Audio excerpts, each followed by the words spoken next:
Everybody, welcome to today's Daily Distinction. Glad you are here. Thank you for joining me. Got an interesting conversation today about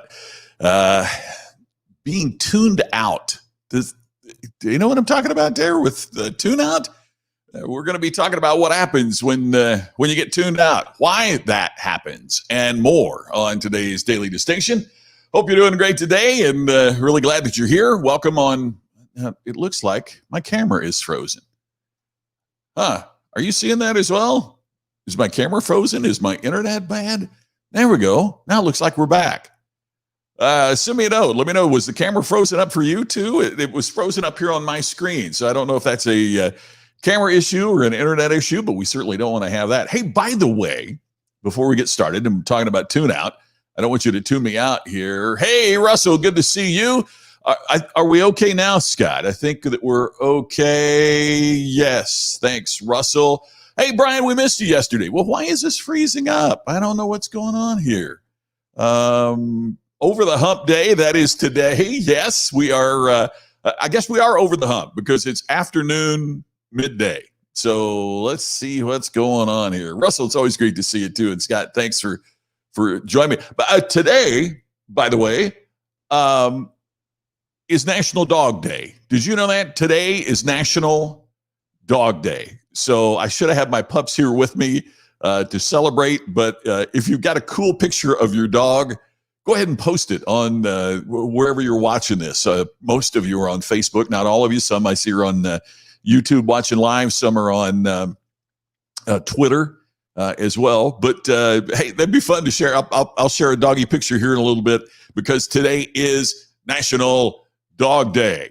Oh, Brian, good to know you caught the replay. Hey, Mike, I've got an email going out to you this afternoon. Oh, thanks. I appreciate that. Thank you very much. I appreciate you listening to that. Thanks for that. So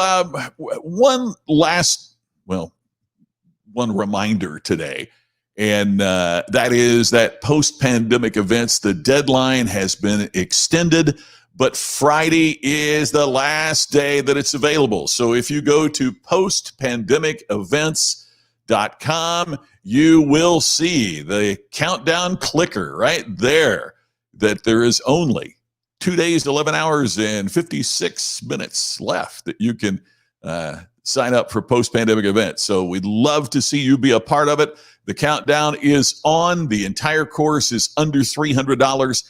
And you can save $50 because you watch Daily Distinction. Just enter Iconic 50 as your coupon code, and that will get you post-pandemic events where you can learn what it takes to make your meeting. We got to change the way we think before we can change the way we meet. And thank you. So many folks have given it really great reviews, and that means the world because they really put a lot of time and effort into making this happen. So hope you enjoy post-pandemic events. So Randall, I love this. I love a dog. He does nothing for political reasons. and we all need that today, don't we? As long as man's got a dog, he's got a friend. From Will Rogers, 1933. Wow, that is so cool. Yeah, they are the ultimate way to not be more productive. I know I spend too much time with Bonzo and Lucy to make it work out. You bet. Distinction Summit graphics are public, and you can see the logo, the new logo that Shelly did for us behind me. And we're going to have more on that coming up very, very soon. Just reviewing the copy for the new website to announce it. And I think we're going to have some really cool things that you may not be expecting as part of the Distinction Summit. Really excited about that. All right, tune out is what we're talking about today. What does it mean? And how do we get tuned out, and what happens there? What brought this up? I've talked before. My favorite basketball team is the Indiana Pacers of the NBA. Been a Pacer fan since I was a kid, and they were in the old American Basketball Association with the red, white, and blue ball. I have been a Pacer fanatic as long as there's been Indiana Pacers. I mean, as long as they've been around. And so their coach, Nate McMillan, was dismissed today which is kind of strange because he signed an extension to his contract 2 weeks ago. But what happened is their performance in the playoffs, they kind of quit. Not kind of quit. It was like they gave up. They've tuned out the coach, and it was unproductive. And I'm very surprised that they made the move, but they did make the move. And part of what pundits are saying this morning, because it just happened this morning back in Indiana, part of what the pundits are saying is the team had tuned him out. The team had tuned him out. And it got me wondering, how do we prevent tune out? Because I've seen the same thing happen in business. I've seen the same thing happen in families. I mean, we see teenagers that tune out their parents. We see employees that tune out the boss. We have seen significant levels of tune out. And it seems also as our attention spans get shorter and shorter and shorter, the degree of tune out gets bigger and bigger and bigger. So what creates tune out? So today I wanted to share with you 5 things that I think can cause the people that you are trying to lead, whether we're talking about in our families or whether we're talking about, in our jobs. Maybe you're an entrepreneur and you got a small team of people working for you, and maybe they've tuned you out. Maybe you are a salesperson and you are calling on customers and you feel like they're tuning you out. Why do people tune people out?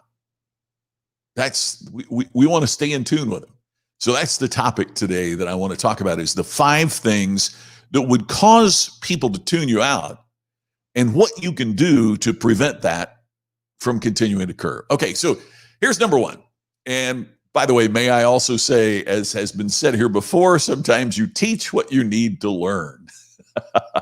So I'm guilty of, let's just say I'm guilty of more than one of these. All right, so here we go. First reason people tune you out is you go on too long. Man, we have heard the comments forever. Life is short. Time is money. Get to the point. So one of the things that causes tune out is we go on and on and on and on, and we run a subject in the ground. We also have a lot of cliches, terminology about that, don't we? Beating a dead horse. All of those kinds of things that are about people that just go on and on and on, and they go on too long about a subject, and then people tune you out. And if they anticipate, here's the other aspect of this. If they anticipate that's going to be what you do in future conversation, they don't even give you a chance. They tune you out before you even get a chance to make a new point. So how do you fix this? We should never spend more time talking than we spend listening, right? Pam, you're well, thanks. I appreciate that. We teach what we need to learn, don't we? It's so true. Hey, Brian, thank you for sharing. Thanks everybody too for sharing this. So we've got to focus on listening and on connecting, because when we do that, people will spend more time listening to us.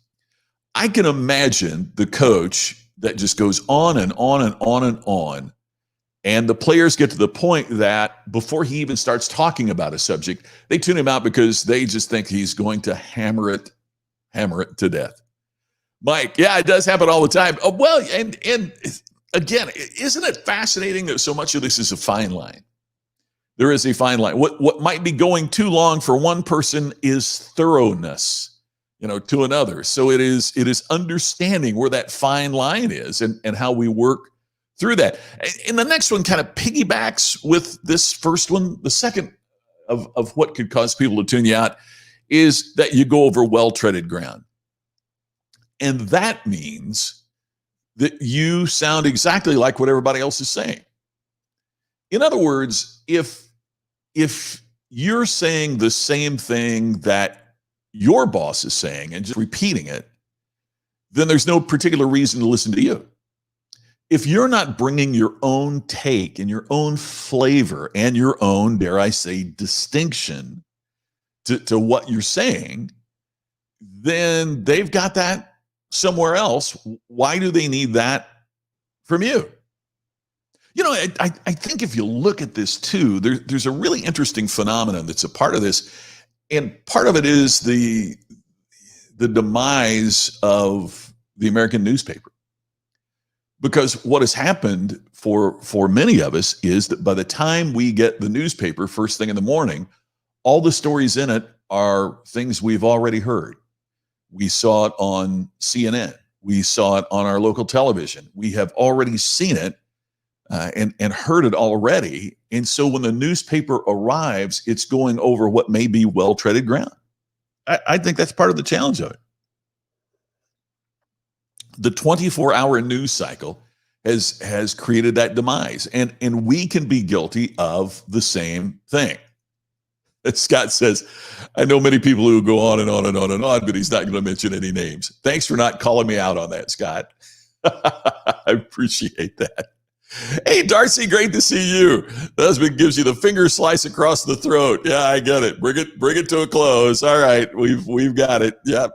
Tammy has done that a time or two with me as well. Brian, there's little or no value in another Me Too message. Yes, that's exactly it, Brian. Is that, if all you're saying is what everybody else is saying, I had a boss that said that. He encouraged me to disagree with him. And I that was unique. I had never had a boss that encouraged me to disagree with him. And I finally got the courage to ask him about it, saying, that's quite unusual. And he said, well, if you and I think identically the same, one of us is unnecessary. I've never forgotten that line. If we think identically, one of us is unnecessary. Right? We don't want a bunch of carbon copy clones who are all saying the same thing. We don't want to continue to go over that well-treaded ground. Here's the third one, and it's one that we really need to evaluate about ourselves, and that is you're not truly committed. See, I think that people just know instinctively if you believe what you're saying. I've said that as a speaker for a long time, is that the audience may not and probably should not know as much about your topic as you do. That's why they bring you in to speak, right? Is that there's something that you're going to bring to them that is your expertise, not theirs. But from the beginning, an audience really, how do they evaluate your expertise? Some of it might come from the introduction. Here's the credentials, right? But I think a lot of this comes from that the audience instinctively knows. Are you committed? Have you ever seen somebody that's just going through the motions, and even though the language was right, if you printed out the words and read the text, what they were saying was exactly right. But you could just tell from how it's said that they're not committed. We don't want to deal with people who aren't committed. An example I used to use in speeches, haven't used it for a while, is that if you were checking out a Kmart, the initials to this phrase were on every cash register. They would always say, thank you for shopping at Kmart. And it was TYFSAK. And it was those initials were on every cash register in the system. If you think about it, thank you for shopping at Kmart is exactly what should be said when somebody buys something from Kmart. Yet how many times, if you shopped at all at Kmart, did you get a disinterested cashier who might be chewing gum going, thank you for shopping at Kmart? Next. Even though the words were perfect, the lack of commitment made us tune out what they were saying. So we instinctively can just get a feel for whether or not people really, truly believe in what they're saying. And if they don't believe it, we tune them out. So you either need to change what you're saying or change what you believe. You either got to change what you're saying so that what you're saying is what you're committed to, or you need to reevaluate your belief process and make certain that what you believe is in alignment with what you're saying. Hey, kid, great to see you. Some people need to hear the message more than one time. Yeah, it's absolutely true. But kid, and this is what you do. It's what I try to do. We need to vary that message a little bit so it's not the same thing all the time. It might be the same end result, but it isn't necessarily, the same words. That variation can help people stay tuned in. Yes, welcome to the DMV. How can I help you? Those are words frequently said without conviction, right, Russell? You're exactly right. Here's number 4. What you're saying is irrelevant. We don't want to confront that, but it's true. People tune us out when the information that we're bringing them isn't relevant to their situation. So few of us want to know about anything that's not immediately applicable. Now, I'm not saying that's a good thing. We should want to know things just for the sake of learning, just for the sake of knowledge, just for the sake of knowing. We should all want those things. But the fact is we don't. Not most of us anyway. Our time is so valuable and we are so pressured that what we desire most of all is to learn something that we can immediately apply. So the way we combat this is to imagine that you're the other person and just say, is this something I need to know? See, so many times as communicators, we go, this is what I want them to know. Or you'd better want to know this because I think you'd better want to know this. But we don't put ourselves in the other person's shoes. We don't imagine and ask ourselves, okay, if I was this person in my audience, is this something I need to know? Now, if you're a communicator, part of what you have to do is then say, okay, so how do I position what I'm here to tell them in a manner that speaks to something that they will believe that they want to know? I hate to use this as an example, but it's just the first one that pops into my head. Somebody said, well, why didn't you just call it the Distinction Summit? Why are you saying stand out, earn more? It was somebody that read my books. And I said, because people don't think about distinction and they don't view that as a pressing need as much as the need to earn more, whether it's more money, more respect, more results, more whatever it might be. And standing out gets you to where you can earn more. That's what you would go, oh, that's something I need to know, right? I need to know, how do I influence selection so that I get chosen? How do I influence the outcome in an ethical manner so that I weight things on my side?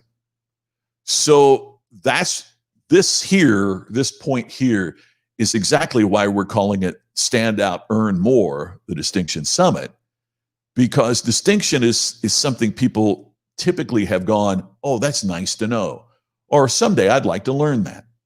But when you talk about the importance of standing out, so your kid gets picked for the college that they desire, or you get picked for the promotion, or the customers pick you instead of your competition in terms of the sale. I mean, those are things we go, man, I need to know that. I need to know that right now, particularly in this economy. I need to know that. So yes, exactly. And it parallels post-pandemic events as well, Brian. You're exactly right. It parallels that in terms of how do you create your message in a way that people go, I need to know this. I need to figure this out. So there are times I want to suggest to you that the perception might be that what you're saying is irrelevant. What we have to do is it's not that what you're saying is irrelevant. It's been positioned in a manner that causes your listeners to presume it's irrelevant.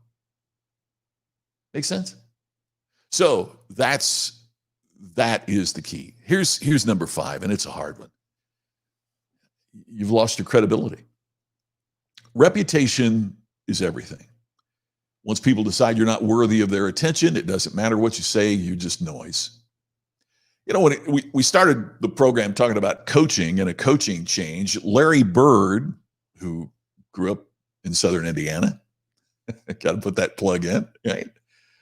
Larry Bird always said that in professional sports, a coach should only be employed 3 years, because after the team has heard the same message from the same coach over and over and over for 3 years, the players on the team have decided that they don't need to hear it again. that the coach isn't worthy of their attention. They're just noise. So you have to change the coach to bring in someone with new credibility to gauge the interest of the team. Now, if you own a business, for example, you're not going to fire yourself to bring in a different voice. So what we have to do is to go back over these 5 points and analyze them and see what we can do. Because unlike the Indiana Pacers or any football, basketball, baseball team that can fire the coach or the manager and bring a new voice in, if you're an entrepreneur, that just isn't going to happen. So think about these 5. And if you got in late, here's the 5. Number 1, you go on too long because we spend more time talking than listening. Or you go over the well-treaded ground. You say what everybody else says. You're bringing messages that they've heard from others before, and you're just being a me too.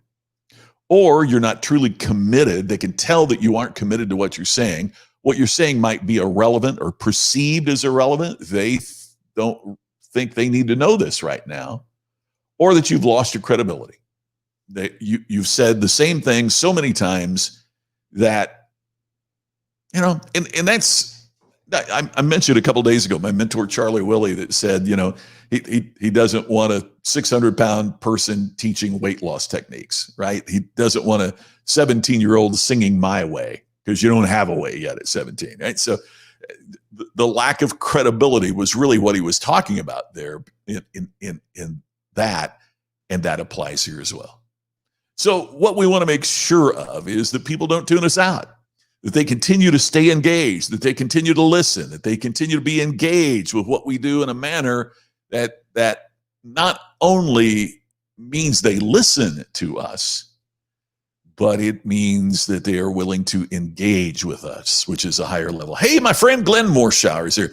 The merging of education and entertainment. By the way, edutainment was created by a Notre Dame professor named Dr. Herb True, who had a trademark on the term that he was an edutainer because he was a college professor who gave very humorous speeches back in the 1960s. And yes, it is. The merging of education and entertainment is the successful way to increase both listening and retention.